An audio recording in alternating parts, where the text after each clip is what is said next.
Uzun bir yerden sonra yepyeni videomuzla karşınızdayız. Hoş geldiniz. Biz de çok heyecanlıyız. Uzun süre sonra buradayız ve sizin için mükemmel şeyler hazırladık. Alkış. Bugün neler yaptık? Önümüzde şahane yemekler var. Bunları sizin için hazırladık ama bu yemekler daha önce denemediğiniz yemekler. Biraz uzaklara gittik ve sizin için Tayland mutfağının vazgeçilmez lezzetlerinden müthiş bir seçki hazırladık diyebiliriz. Aynen. Geçtiğimiz haftalarda benim Tayland restoranlarını gezdiğimi gördünüz. Orada yediğimiz yemekler vardı. Bunların bazıları onların nasıl yapıldığını gösterecek. Ancak buradaki yemekler hem restoranlarda bulabileceğiniz yemekler hem de Tayland evlerinde yapılan yemekler. Bunların püf noktalarından bahsediyoruz. Evet. Malzemelerden bahsedeceğiz. Biz bunları evde nasıl yapabiliriz? Evet. Muadil olan malzemeler neler olabilir? Hepsinden bahsediyoruz. Yani bu video dop dolu. Hadi başlayalım.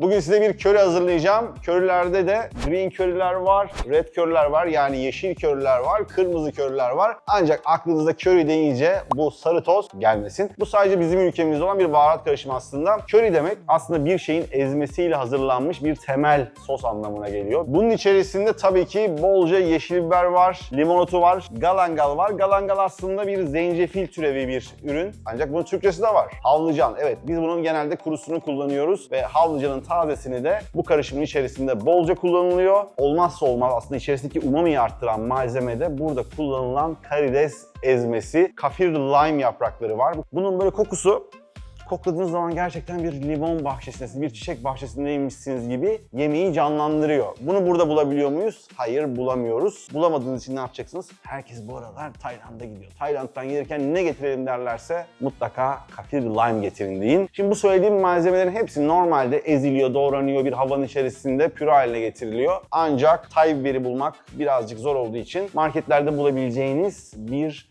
green curry paste ile hazırlayacağız bunu. Bunu seçerken de içerisinde arayacağınız malzemeler, buradaki yoğunluğuna bakacaksınız. Biberi çok olacak, lemongrass, galangal mutlaka olacak içerisinde ve mutlaka arkasında karides ezmesi yani shrimp paste yazması lazım. Bir püf noktası daha var, yeşil olması lazım. Eğer ki rengi birazcık kahverengi ise daha yeşil olanını tercih etmeye çalışın. Başlayalım. Yemeğimizin Tayca adı Gankyu-wan. Gan buradaki aslında yahni demek. Buradaki bütün körileri temsil ediyor. Q yeşil demek, Wan da tatlı demek. Aslında bu yemek acı olduğu kadar da bir anda tatlı notaları içeriyor. Şimdi öncelikle körimizi birazcık kavuracağız.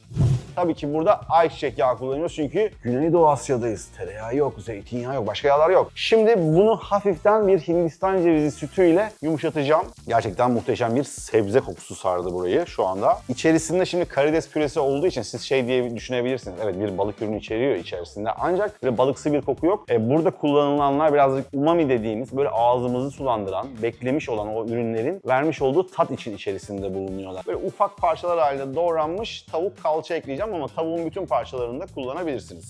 Isıyı çekmesini bekliyoruz. Yani aslında burada bir kavurma işlemi yapmıyoruz da tavuklar şöyle bir ısınsınlar. Kalan Hindistan cevizi sütünü ekleyeceğim, tavuk suyu ekleyeceğim. Tavuklar pişerken de sebzeleri hazırlayacağım. Orijinalinde Tayland patlıcanı kullanılıyor. Ancak biz tabii ki Tayland patlıcanını bulamayız. Ufacık böyle pimpon topu kadar. Birazcık da bitter bir tadı var. O nedenle ben bizim kendi kemer patlıcanımızı biraz küçülterek kullanacağım. Biraz bezelye kullanacağım, kabak kullanacağım, biber kullanacağım. Yani bolca da sebze kullanıyoruz burada. Ancak içerisine ekleyeceğim sebzeler eğer ki çok pişmesi gerekiyorsa ki burada çok aleminit pişeceği için, aleminit yani hızlıca dakikasında pişeceği için öncesinde birazcık sıcak sudan geçireceğim. Önce bezelyelerimi haşlıyorum. Patlıcanı klasik alacalı soyuyorum. Tavuğun boyutunda küpler halinde doğrayacağım. Evet, bezelyeleri alıyorum. Sonrasında patlıcanları haşlayacağım. Bu yemeğin tadı karides ezmesinin tuzluluğundan geliyor. İçerisine yine fish sos ekleyeceğim. Onun tuzluluğundan geliyor. Bazen de soya sos kullanılıyor. Aslında tuz olarak buradaki bu soslar kullanılıyor. Şimdi patlıcanları da haşlıyorum. Klasik aslında patlıcanı ne yaparız? Birazcık tuzlayıp acısını alırız. Burada tuzlu suda haşlayarak acısını alıyoruz. Sıra geldi kabaklara. Kabakları da benzer büyüklüklerde doğrayacağım. Ancak kabağın çekirdeğini alıyorum.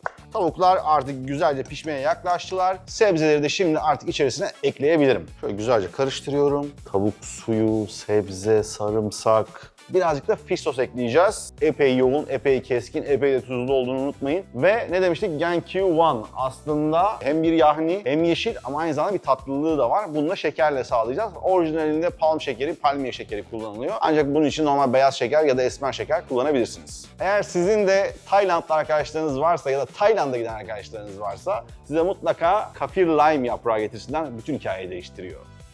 Bunu hafiften böyle kırıyorsunuz böyle elinizde. şöyle içerisine atıyorsunuz. Karıştırıyorum.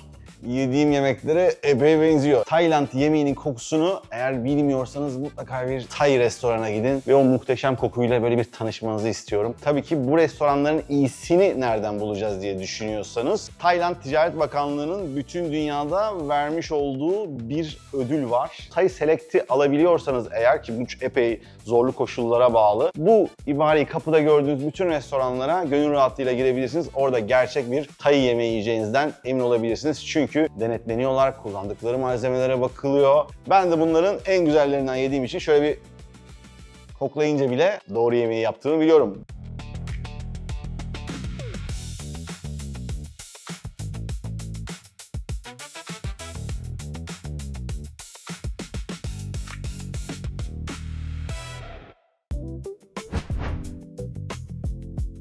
Bu salata Tayland'ın kuzeydoğu bölgesinden gelen bol proteinli, ferahlatıcı ama bir o kadar da acı bir tarif. Lap gai yapacağım, yani acılı tavuk salatası. Bir de bu tarifin kalbi khao koa, yani kavrulmuş pirinç. İlk olarak pirinci kavurmakla başlıyorum. Evde yasmin pirinci veya baldo pirinç kullanabilirsiniz. Kuru kavurma yapacağım. Elinizde varsa kafi lime yaprağı da kullanabilirsiniz. Orta kısmını çıkarıyorum. Harika bir aroma katıyor. Pirinç ne açık ne de kavruk olmalı. Kahverengi rengini alana kadar kavuruyorum. Pirinçler kavrulurken bu yemeğin olmazsa olmazı acı olan biberleri güzelce kavuracağım. Pirinçler çok güzel kavruldu. Tam o isli fındıksı havayı şimdiden alabiliyorsunuz. İnanılmaz bir lezzet katıyor salataya. Kenara alıyorum ve havanda döveceğim. Çok fazla toz haline getirmek istemiyorum. Hafif böyle dişe gelir kıvamda da kalsın istiyorum. Tavukları kıyma haline getireceğim. Hem göğüs hem de kemiksiz kalça kullanıyorum. Rondodan geçirmiyoruz çünkü çok böyle hamur hamur olmayacak. İri kıyım bir kıyma yapacağız. Sesten de anlaşıldığı gibi acı biberler kavruldu. Şimdi rondodan geçiriyorum. Şu anda bütün ekip yok. Mis gibi. Ben de hiç öksürmedim. Çok güzel kokuyor. Oh! Acı biberimiz de hazır. Kırmızı soğan ve taze soğanı da doğradıktan sonra pişirmeye başlıyorum. İlk olarak tavuk kıymasını pişireceğiz. Tavuk kıymasını da su veya tavuk suyuyla pişirebilirsiniz. Tavaya bir miktar tavuk suyu koyuyorum. Üzerine kıymamızı koyuyorum. Birleşmemesi için şöyle sürekli karıştırarak beyaz renk alana kadar pişiriyorum. Tavuklar tavuk suyunda pişerken biraz da balık sosu ekliyorum. Tavuk kıyması pişti. Altında su var. Bu çok önemli, suyun kalması. Çünkü kavrulmuş pirinç tozunu koyduğumuzda o suyu çekecek ve çok lezzetli olacak. Altını kapattım. Üzerine kırmızı soğanları ekliyorum. Misket limonu ekliyorum ama siz limon da ekleyebilirsiniz. Eğer limon eklerseniz biraz esmer şeker koymanızda yarar var. Çünkü limon biraz daha keskin bir tada sahip. Şeker koyduğunuz zaman dengeli oluyor. Tekrar bir balık sosundan koyuyorum. Burada acı biber koymaktan korkmayın. Çünkü bu salata muhakkak acı olmalı. Taze soğan ve kişnişi ekledim, karıştırıyorum. Servis etmeden hemen önce kavrulmuş pirinç tozunu ekliyorum ve naneler de hemen karardığı için onları da son olarak ekledikten sonra servis ediyorum.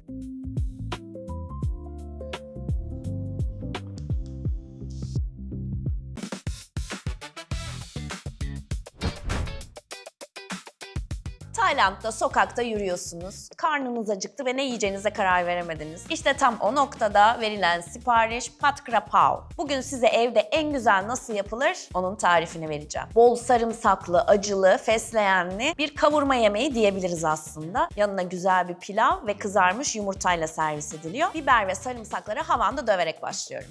Tüm malzemeler birbirine karışana kadar dövmeye devam ediyorum. Bir Taylandlı şefin olmazsa olmaz mutfak aletlerinden biri havan. Robot sadece bunu parçalıyor. Aromalar ve yağ havanda dövdüğünüz zaman ortaya çıkıyor. O yüzden bu yöntemi kullanmak çok önemli.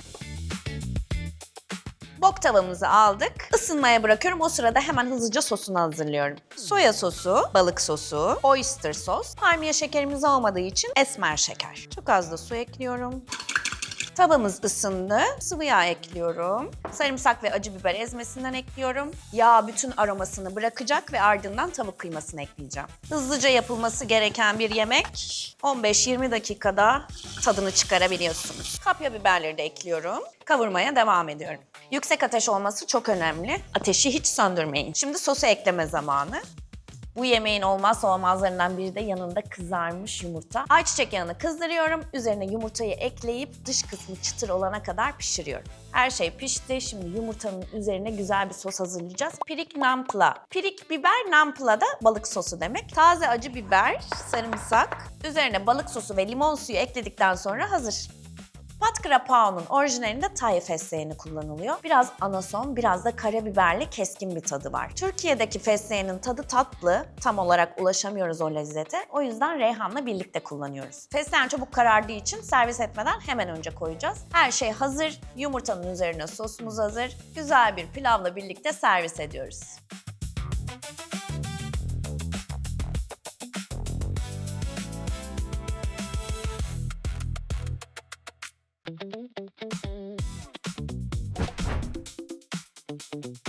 Tayland mutfağında yumurtanın yeri gerçekten bambaşka. Yemeklerin içerisinde var, üzerinde var, göz olarak var, omlet olarak var. Şimdi ben size muhteşem bir Thai omleti yapacağım. Kai Jiao. Omleti hazırlamak çok kolay. Hazırladığımız yemeklerin yanında servis etmek için de pilav hazırlayacağım. Bu pilavı nasıl hazırlıyorum? Öncesinde onu göstereyim. Pilav burada pişerken de omleti halledeceğim. Tabii ki Asya'ya özgü, ince taneli, uzun yapılı bir yasmin kullanacağız. Bunu suyu beyazlayana kadar öncesinde yıkıyorum. Pirinçleri yıkadım, doğru tencereye. Ölçümüz, hacim ölçüsü 1'e 1,5. Pirinçler soğuk, su da soğuk. Ocağın altını açıyorum. Kaynayana kadar kapağını kapatmak yok. İyi bir omlet için ne yapmak lazım? Yumurta kırmak lazım.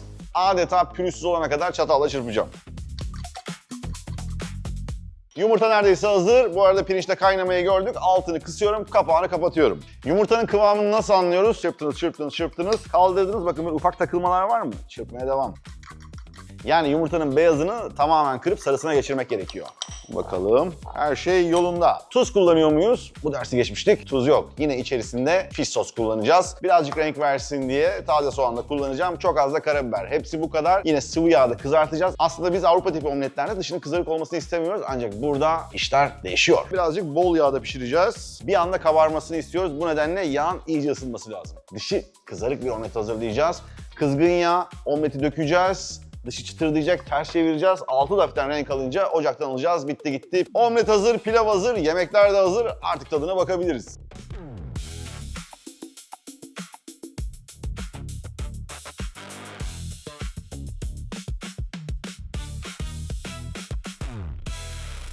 Yalnız var ya, renkler, kokular, şu anda mutfak yıkılıyor. Müthiş gerçekten. Tayland mutfağının bu kadar çok sevilmesinin sebebi de biraz denge aslında. Kesinlikle. Acı, ekşi, tatlı, umami, bütün tatlar bir arada. Proteinden epey zengin. Tavuk kullanıyoruz, yumurta kullanıyoruz. Ancak hepsi sebzeyle dengeleniyor. Yanında da bol bol yeşillik tüketiyorlar. Ve artık tadına bakmak için Biraz da sabırsızlanıyorum. karbonhidrat tabii ki o pilavla. Aynen. Kesinlikle bakalım tadına. Bu arada bu tarz videoları sevdiyseniz daha önceden çekmiş olduğumuz evde Kore mutfağı nasıl yapılır, evde İtalyan mutfağı nasıl yapılır videolarını da kaçırmayın. Şimdi Hangisinden yiyeceğimi şaşırdım ben şu an. önce bir pilavımı alayım. Pilavsız olmuyor bu iş. Tabii benim şurada da var bir pilav, ondan yakınımdan alayım. Aynı pilav ben yaptım. Evet. Şimdi buradan biraz da köri koyarım. Ben çıtır yumurtadan ama Şunu şöyle bıraktım. Üzerine de bir parça omlet koyacağım.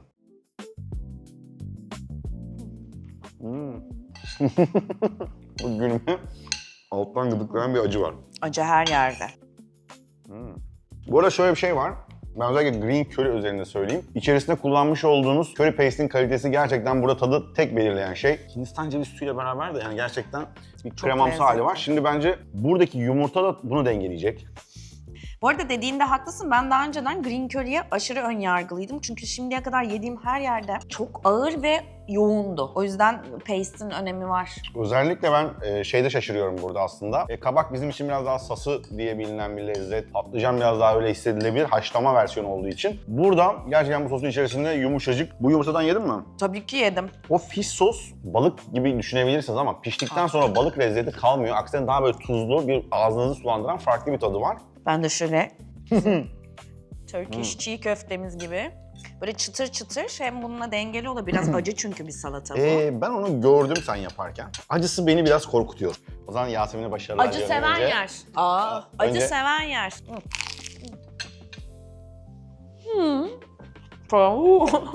Şimdi acı. Yapacak bir şey yok. Acı ama hani öldüren bir acı değil. Güçlendiriyor. Korkuyorum şu anda, çok korkuyorum. Sen bir ye. Göbekle gerçekten dengeliyor hafif. Üstüne de bir limon lime. Bak şuralardan boncuk boncuk terliyor. İşin kötüsü de Dengeleyebilirsiniz tekrar ısırma ihtiyacı hissediyorsun. bunu. Öyle de tatlı bir oyuncu. O kavurup Ekşilik. içerisine ezmiş olduğunuz pirinçler doğrudan gerçekten tam bir lezzet bombası. Böyle geriden gelen bir tadı var. Ancak Acı. ben olsam acısını yarım atarım. Bir de şunun tadına bakacağım. Bunun görüntüsüne bayıldım çünkü. Şimdi şu yumurtanın sarısı bunun da acısını dengelermiş gibi. Biberlerden kaçamıyordu. Sanki ben çıkardım. Tayland mutfağında acı yeniyor. Çok acı yani. Yapacak bir şey yok. Pat Krapao'dan alıyorum. Kaşıkla yiyorsunuz, çatalla da hafiften itiyorsunuz. Bunun usulü budur. Bundaki acı biraz daha dengeli çünkü fesleğen böyle gerçekten alttan bir ferahlık veriyor. Bayağı keyifli bir yemek. Evinizde dostlarınızla, sevdiklerinizle beraber kurabileceğiniz şahane bir Tayland sofrası diyebilirim ben buna. Kesinlikle öyle. Ellerine, kollarına sağlık. İkimizin de. Farklı ürünlerle de yapabilirsiniz. Araştırın, bazılarının içerisinde yumurta oluyor. Normal ette kullanabilirsiniz, tavuklusu var. Bazı malzemeler bende yok diye bu yemeği yapamam diye düşünmeyin. Özellikle temel malzemeler değil mi? Baharatları buldukları zaman, Aynen öyle. fiş sos kullandığınız zaman, bu taze yeşilliklerin illa atıyorum şimdi fesleğeniz yoktur ama bazısında nane de kullanabilirsiniz. Mutlaka denemeniz gerekiyor. Denedikçe de damağınızı geliştirmeniz gerekiyor. Böyle mutfaklara da önyargılı olmamak gerekiyor. Çok nefis yemeklerdir.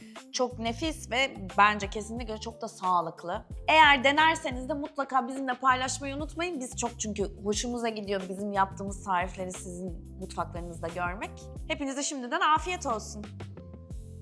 Görüşürüz. Bizi özlediyseniz yorumlara da yazın. Bay bay.